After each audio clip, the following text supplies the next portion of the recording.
Hello, dear viewer, and welcome to the showcase and review of Shining Force 2 on the Steam Sega Mega Drive with me, Jalanon. So, I have played through the entire game. I've loaded up an older save file. That is a nice thing on Sega Mega Drive, is if you just click and hold escape, you can go into the save load section. Now, keep in mind, the last function you used will be the one that is selected first here. So, if you're trying to go and save, and load is selected, you're going to load this thing up instead of save, which may be an issue if you're trying to save in the middle of a battle, like I once did. So, yes, there's that.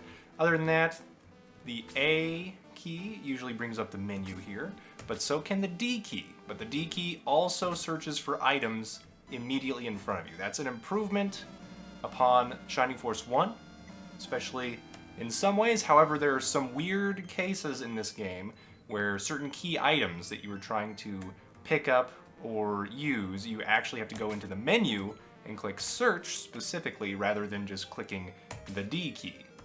So that's interesting. S is kind of like the X out of options, the B key or whatever. But yeah, talking to people, you use D most of the time. And yeah, overall, the game feels like an overall improvement on Shining Force 1 in terms of quality of life updates, where picking up new items, it will, instead of just saying you can't pick this up if your current character has 4 items, you do automatically give it to the next person with an open item slot, which is, once again, a great improvement. Now, that said, there's a pretty big cast of characters. However, one of my issues with the game is that, in some ways, it feels like mechanically it's not as good as Shining Force 1 because not all the characters feel like they can keep up with the power level.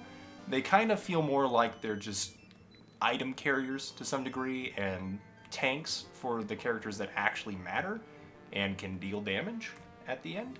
So that's an interesting little problem that I have. However, unlike Shining Force 1, you can kind of just keep farming for XP if you want to do it that way.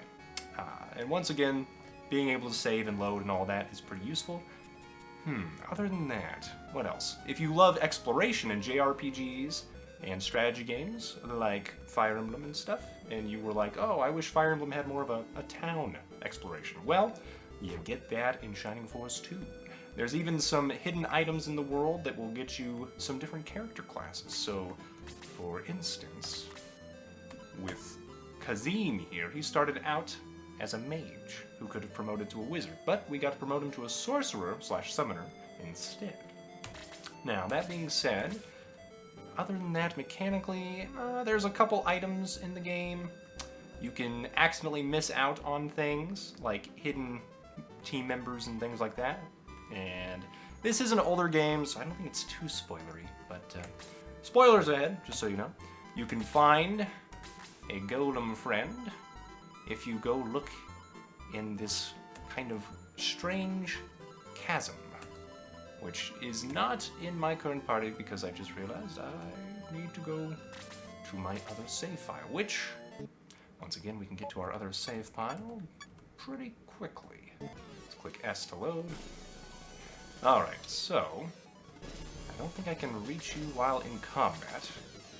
But as you can see, we have a different group here. I've even got my robo friend, Zinc. Alright.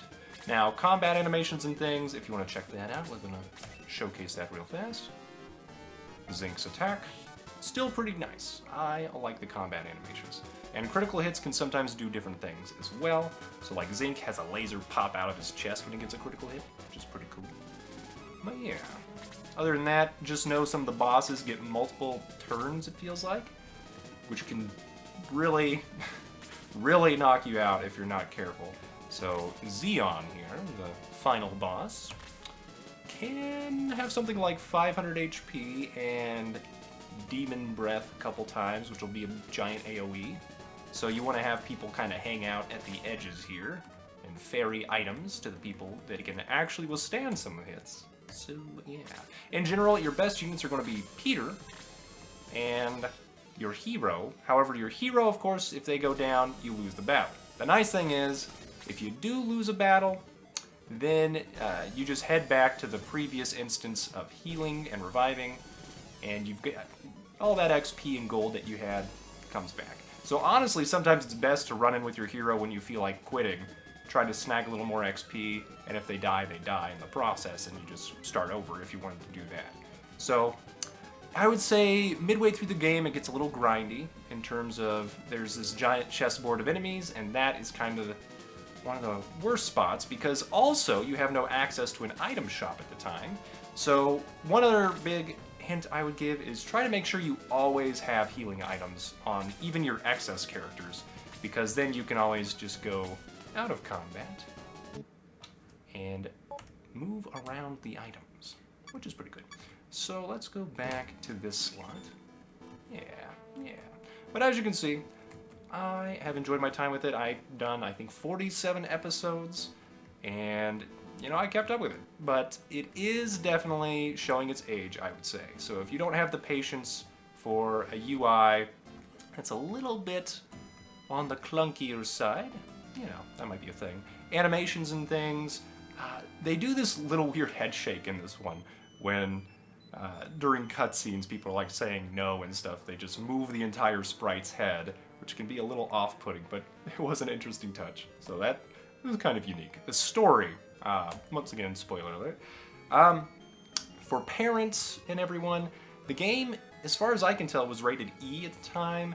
I'd say that's still reasonable, but there's some weird stuff where, of course, you're fighting demons again and all that, trying to prevent the rise of Zeon from destroying the world and all that. And yet, in some cases, you're working with a guy named Mr. Creed, who somehow has some weird fortune demon that helps you figure out what you're supposed to do next. And then he also has miniaturized people and kept them in this weird room. So it's weird. I feel like what they were doing when they were developing the game was probably just trying to come up with some cool ideas, and they ran out of time to make the story really coherent.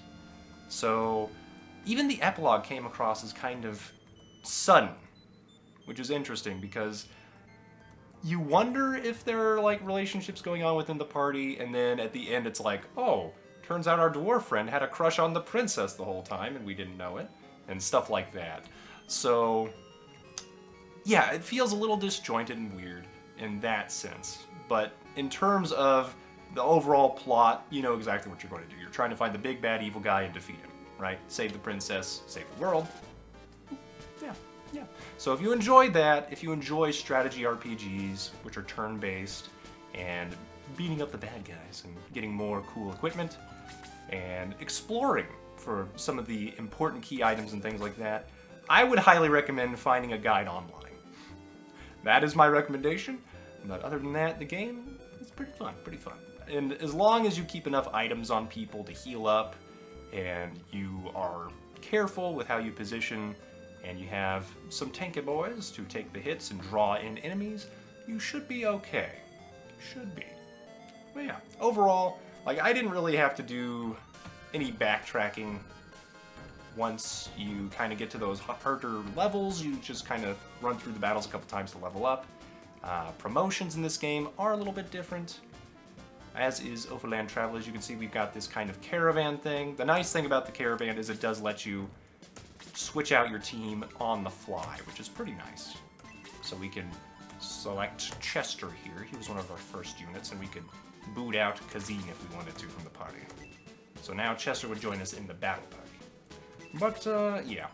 Once again, try to keep everybody equipped with some good healing, and so on and so forth. Other than that, anything else? I would say the game is kind of like a series of cool instances where the writing sometimes shines and sometimes it's just like, wait, what? Where did that come from? Other than that, if you enjoy strategy games, you'll probably enjoy this one. There are mods and things for emulators on it. The Sega Mega Drive, I don't know if they have mods for it, but you can access them through the community tab on the Steam store as far as I'm aware. I did not do that, and I wonder if there are some, because the first Shining Force game, somebody created an entire new hard mode and things like that. But other than that, I would say I enjoyed my time with it because I enjoy strategy games.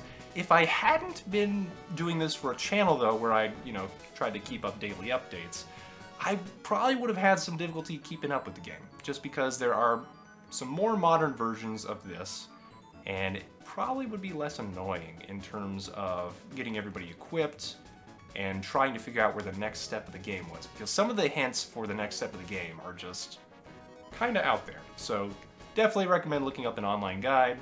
Once again, for parents, the story could have some elements you don't want your kids to worry about. Like, one guy was kind of suicidal after becoming a vampire, which never really features that heavily into the story, other than eventually he gets over it and joins your team.